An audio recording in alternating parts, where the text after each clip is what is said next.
In today's video, we're going to be going over how to factory reset your Wintal CLB5A and 6A speakers. So you've changed the name, you've changed the pin code, and you've forgotten the pin code.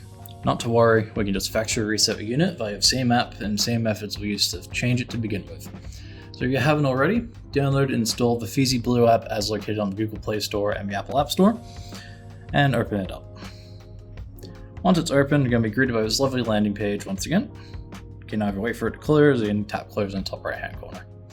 So from here, we're going to go to settings, parameter modification. It's going to ask for a password. It's nice and simple. It's 20138888.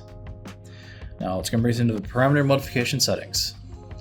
Now it's nice and simple. All we need to do is go to ATP plus and type in restore, all one word, all in uppercase, and tick it to be green. We're going to then hit begin. Now up in the top right hand corner it says SPP and BLE. We're going to tap on BLE instead of SPP. And then we're going to look for our speaker. In this case, it's going to be CLB5ALE, I believe. So I'm just going to look for that in here. Take a moment. There it is. So I'm going to tap on that.